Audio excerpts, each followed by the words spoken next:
حضرت ابو دردہ رضی اللہ تعالیٰ عنہ کہتے ہیں میں ایک باغ میں تھا تو درخت کے اس پار عمر بیٹھے تھے. عمر پتہ نہیں کہاں مست تھے, مجھے دیکھ ہی نہ پائے.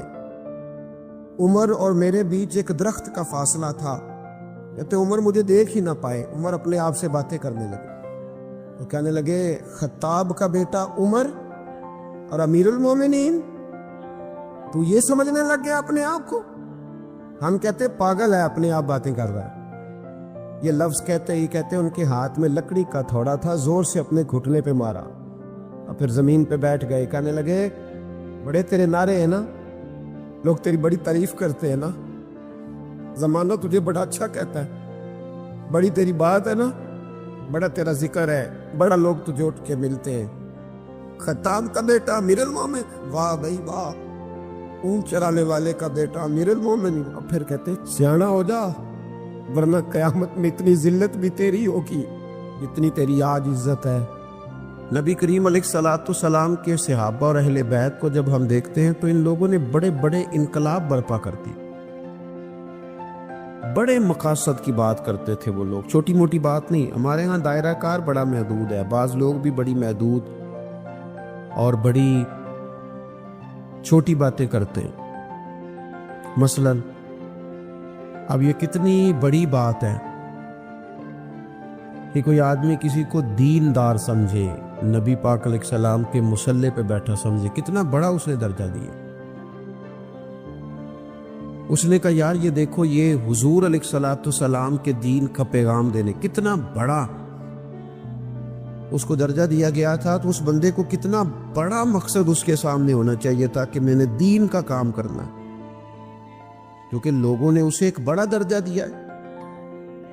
لیکن اگر وہ ذہن یہ بنا لے کہ میں ذرا دیکھوں جو آنے والا ہے وہ کچھ آپر لے کے آیا ہے کہ نہیں, اگر اس کا یہ ذہن بن جائے کہ میں نے کہیں جانا ہے تو کچھ 40,000 ملے گا کہ نہیں, تو اتنی بڑی تیری حیثیت اللہ نے بنائی ہے اور تو نے بند کہاں کر لیا اپنے آپ. علماء انبیاء کے وارث ہیں, تجھے تو بہت بڑی بات کرنی چاہیے تھی, تو کہاں بند ہو گیا چند ہزار میں. بڑے مقاصد جو ہوتے ہیں نا, بڑے مقاصد زندگی میں, حضور کا اسوہ مبارکہ ہمیں بڑے مقاصد کی بات بتاتا ہے. ہم چونکہ احادیث کو روز سنتے ہیں, روز پڑھتے ہیں, تو ہم اس طرح سے اس کی گہرائی میں اترتے نہیں جیسے ہمیں اترنا چاہیے. حضور کا ہر فرمان ایک مقصد کی بات کرتا ہے, ہر فرمان. چلے جن لوگوں کو بڑا سادہ سا مختصر جملوں میں احادیث یاد ہیں, چند باتیں تو نے بھی حضور کی یقیناً یاد ہوں گی. نبی کریم نے فرمایا ہے تم میں سے بہترین وہ ہے جو لوگوں کے حق میں بہتر ہے. آپ اس پر پورا غور کریں. اللہ آپ کو جزائے خیر دے, برکت تشریف رکھیں. محبت سے جی, محبت سے پیش ہے, پیار سے جی. اللہ آپ کو سلامت رکھے, برکات عطا فرمائے, خوش رکھے. آپ سارے موبائل ضرور چلائیں, لیکن صرف موبائل ہی نہ چلائیں, تھوڑی ہماری بھی بات سنیں. اللہ تعالیٰ آپ کو خوش رکھے. تھوڑی سی میری بات پر آپ توجہ دیں گے تو مجھے بات کرنے میں آسانی ہوگی. میں نے چند ایک گزارشات آپ سے کرنی. حضور نے فرمایا تم میں سے بہتر وہ ہے جو لوگوں کے حق میں. اب یہ ایک جملہ حدیث پاک اگر ہم صحیح طرح اپنی زندگی میں نافذ کر لینا, اتنا ہی یار میں نے بہتر بننا ہے, اپنے بچوں کے حق میں بھی, بہن بھائیوں کے حق میں بھی, بیوی اور سسرال کے حق میں بھی, ننیال اور ددیال کے حق میں بھی, میں نے ان کا کوئی نہ کوئی نفع کرنا ہے. یہ حضور کی ایک حدیث انسان کو اتنا بڑا مقصد دے دیتی ہے نا, ساری زندگی بندہ لگا سکتا ہے, ساری زندگی. اور با مقصد زندگی ہو جاتی ہے. جب زندگی با مقصد ہوتی ہے پھر بندہ بور بھی نہیں ہوتا, پریشان بھی نہیں ہوتا, تنگ بھی نہیں ہوتا کہ بے مقصد بے فائدہ کام. ایک ہے با مقصد. حضرت عثمان غنی رضی اللہ تعالیٰ عنہ فرماتے ہیں کہ حضرت عمر فاروق رضی اللہ تعالیٰ عنہ کا دور مبارک تھا. دوپہر تھی اور گرمی بہت زیادہ تھی, لوگ اپنے اپنے گھروں میں آرام کر رہے تھے. مجھے کسی مجبوری کے لیے اپنے گھر کی چھت پہ جانا پڑا تو میں نے دیکھا کہ ایک شخص بوڑھا اونٹوں کو ہانکتا ہوا آ رہا ہے. میرے ذہن میں خیال آیا کہ یار ساری دنیا دوپہر کو سو رہی ہے، شدت کی دھوپ ہے، آپ بھی سو جاتے، عصر کے وقت آپ اونٹوں کو چلا لیتے۔ یہ کون ہے جو اس وقت بھی؟ کہتے میں کچھ دیر رک گیا، لیکن جیسے ہی وہ میرے قریب آئے، وہ کوئی عام آدمی تو نہیں، وہ تو حضرت عمر فاروق ہے رضی اللہ تعالی۔ آپ فرماتے ہیں کہ میں جھٹ سے سیڑھیوں سے نیچے اترا اور میں نے جناب عمر سے عرض کی کہ حضور اس وقت آپ؟ فرمانے لگے یہ مال غنیمت کے 2 اونٹ بھاگ گئے تھے، انہیں پکڑنے گیا تھا۔ میں نے عرض کی حضور کسی غلام سے کہہ دیتے۔ فرمانے لگے مسلمانوں کے مال کی حفاظت کی ذمہ داری میری ہے، غلام کی تو نہیں نا۔ اب ایک مقصد ہے نا کہ میں نے ایک ڈیوٹی کرنی ہے، میں نے ایک خدمت کرنی ہے۔ میں طالب علموں سے کہتا ہوں، علماء سے نہیں، طلباء سے میں کہتا ہوں آپ سارا دن کیوں شکوا کرتے ہیں؟ آپ کمیٹی کی مسجد سمجھ کے اس کی خدمت نہ کریں، اللہ کا گھر سمجھ کے کریں۔ مسجد کمیٹی کی نہیں ہوتی، مسجد اللہ تعالیٰ کا گھر ہوتی۔ اللہ کا گھر جان کر آپ اس کی خدمت کریں گے تو آسانی ملے گی۔ میری بات پر توجہ کریں جی، بیٹھ جاؤ بیٹا، اللہ آپ کو خوش رکھے۔ تو اپنی زندگی میں با مقصد کام جب ہم کرتے ہیں تو پھر تھوڑی سی سکون محسوس کرتے ہیں۔ اسی طرح سے نبی کریم علیہ السلام کا ایک تو یہ فرمان ہمیں مقصد بتاتا ہے، ایک دوسری بات سنی۔ حضور علیہ السلام نے فرمایا، اچھا میں یہ سمجھتا ہوں کہ نبی پاک علیہ السلام کی اس ایک حدیث پر عمل کر لیا نہ جائے نا، جو ہم سب کو آتی بھی ہے، تو سارے ملک میں سکون ہو جائے، سارے گھروں میں قرار آ جائے، سارے خاندانوں میں خوبصورتی آ جائے۔ حضور علیہ السلام نے فرمایا، تم میں سے کوئی اس وقت تک مومن نہیں ہو سکتا جب تک اپنے بھائی کے لیے بھی وہی پسند نہ کرے جو اپنے لیے پسند کرتا ہے۔ آتی ہے نا سب کو حدیث پاک؟ ہاں نہ تو کرو نا، چلو جس کو نہیں بھی آتی تھی اس نے ابھی سن تو لی ہے نا۔ حضور نے فرمایا، تم میں سے کوئی اتنی دیر تک مومن ہو سکتا جب تک وہ جو اپنے لیے پسند کرتا ہے وہی اپنے بھائی کے لیے بھی۔ حدیث ہے نا، آپ نے سنی ہوئی ہے نا، ایسے ہی ہے، ایسا ہوتا بھی ہے کہ ہم جو اپنے لیے پسند کرتے ہیں وہی بھائی کے لیے بھی کرتے، ہوتا ہے ایسے۔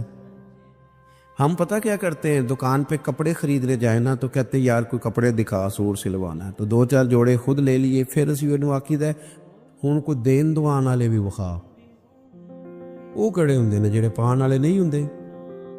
ایسی بات ہی ہے نا، اب جو دینے ہیں وہ بھی، یعنی وہ بڑا نیکی کر رہا ہے امیر آدمی، اپنے نوکر کو کپڑے دے رہا ہے، کہتا ہے یہ بالکل ٹھیک ہے، میں نے بس 2 دفعہ ہی پہنا، نیا بالکل۔ وہ بھائی نواں ہوندا تو نہیں سی دینا، بالکل ٹھیک ہوتا تو دیتا۔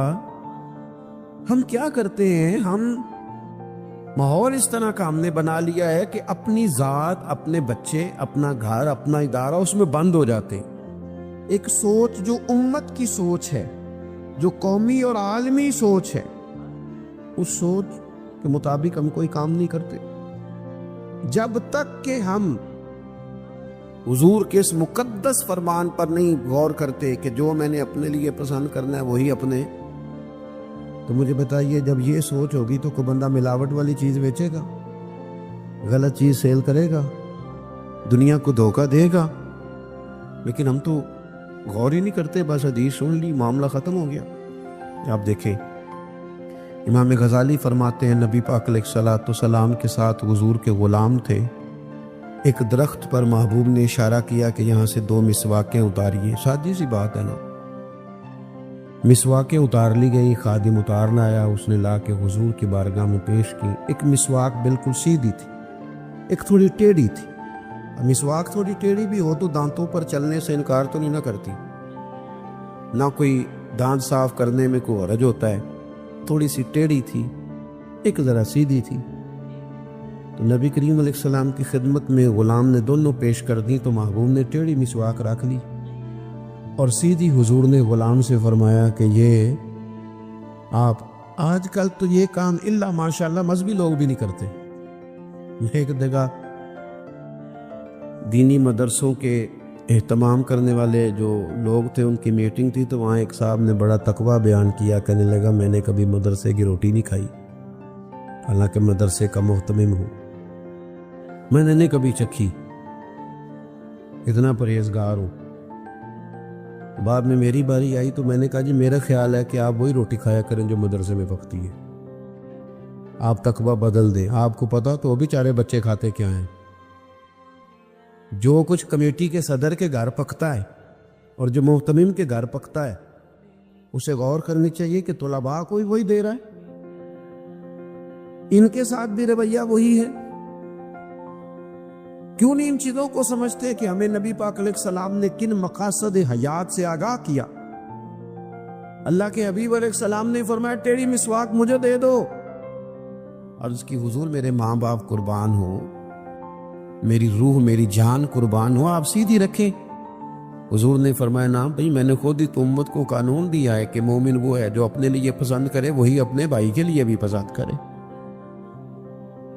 اخلاقاً ایک بات اپنے دل سے پوچھیں، میں اپنے آپ سے پوچھوں، کیا ہمارا بہو کے بارے میں بھی وہی ذہن ہے جو بیٹی کے بارے میں ہے؟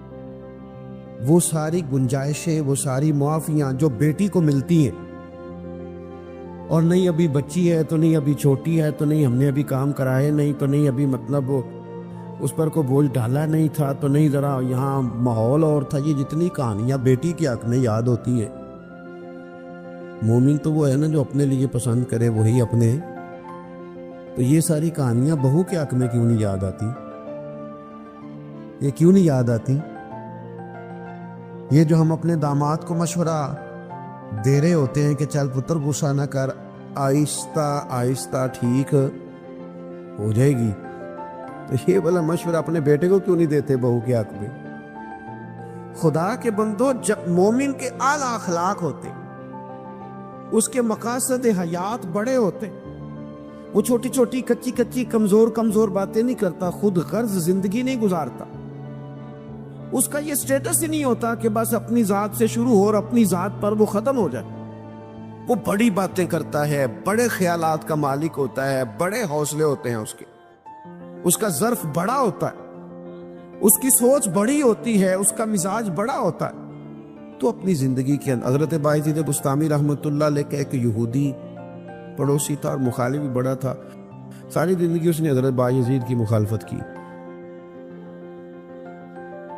کچھ لوگوں کو پتہ ہوتا ہے کہ جس کی میں مخالفت کر رہا ہوں بندہ ٹھیک ہے، پر اندر کے حسد کا کیا کچھ نہیں جا سکتا، ساری زندگی حسد کرتے اس نے بھی کیا اور بڑی غلط باتیں پھیلائیں۔ اس سے کوئی غلطی ہو گئی، اس یہودی سے جو یہودیوں کا عالم تھا، اس سے کوئی غلطی ہو گئی، یہودی اس سے ناراض ہو گئے، حالات اس کے خراب ہو گئے، اتنا غریب ہو گیا کہ وہ چراغ جلانے کو بھی پیسے کوئی نہیں، بچہ تھا چھوٹا سا، وہ اندھیرے میں ڈرتا تھا،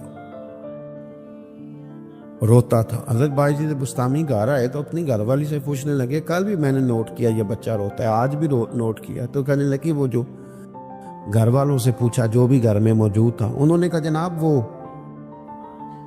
غربت ہے، آپ کو پتہ ہے اس کے حالات بڑے کمزور ہو گئے ہیں، تو بچہ اندھیرے سے ڈرتا ہے، چراغ جلانے کو تیل کوئی نہیں، پیسے کوئی نہیں، دشمن ہے، ساری زندگی مخالفت کی۔ حضرت بایزید نے چراغ میں بتی بھی ڈالی، تیل بھی ڈالا، اس کے دروازے پہ دستک دی، وہ یہودی باہر آیا، آ کر کے آپ کی طرف دیکھا تو آپ نے نا اس کے بولنے سے پہلے فرمایا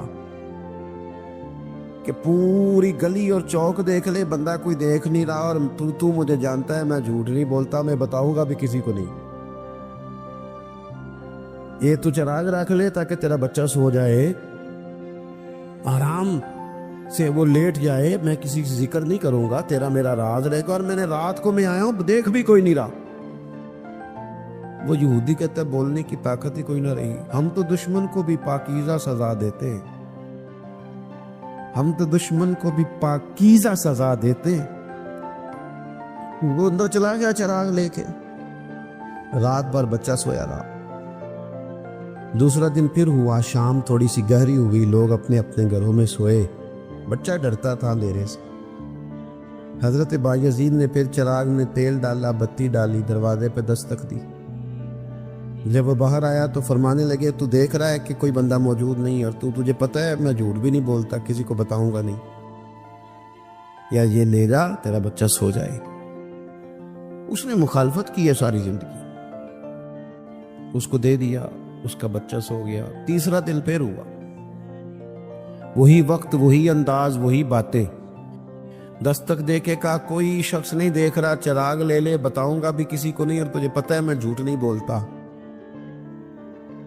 وہ چراغ آپ بڑھا کے دروازہ بند کرنے لگے تھے کہ وہ یہودی زور زور سے چلایا، کہنے لگا باہر آؤ بھی سارے مسلمانوں، نکلو بھی یہودیوں سارے باہر۔ لوگ سارے باہر گلیوں میں آ گئے، کہنے لگے یہ بایزید بسطامی ہے، میں نے ساری زندگی جھوٹے الزامات لگائے، آج جب میری حالت یہ ہے کہ میرے اپنوں سے مجھے کوئی پوچھنے نہیں آتا، اس شخص سے میرے بچے کا رونا نہیں دیکھا گیا، یہ تڑپ گیا ہے کہ کسی کا بچہ کیوں روئے، یہ روز مجھے چراغ جلا کے دے جاتا ہے، گھر میں میرے روشنی ہو جاتی ہے، بچہ میرا سو جاتا ہے، پر میں ساری رات نہیں سوتا۔ میں آج تم سب کو گواہ بنا کے کہتا ہوں، جو میں نے ان کے بارے میں زندگی بھر کہا وہ سارا غلط تھا، اور یہ بھی تمہیں بتاتا ہوں کہ پہلے میں نے دین اسلام سنا تھا، 3 دن ہو گئے میں دین کو دیکھ رہا ہوں، پہلے سنا تھا میں دیکھ رہا ہوں۔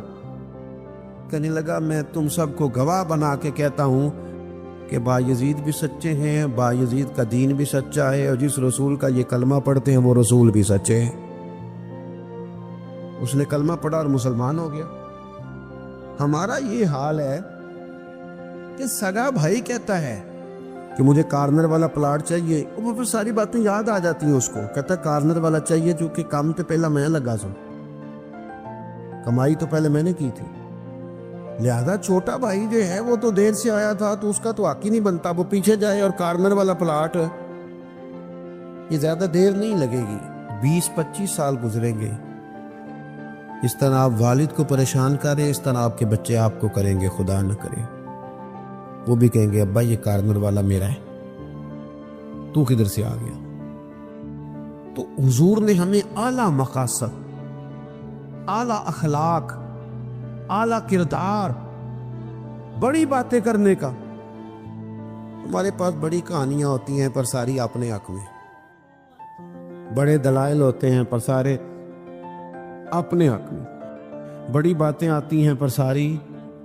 ہمارے ایک بزرگ کہا کرتے تھے میں ایسے بیوقوفوں کو جانتا ہوں جو کوئی چیز بھی پھینکے نا تو اپنے گھر میں پھینکتے ہیں، حالانکہ بولے بھلے بیوقوف اپنے گھر میں پھینکے۔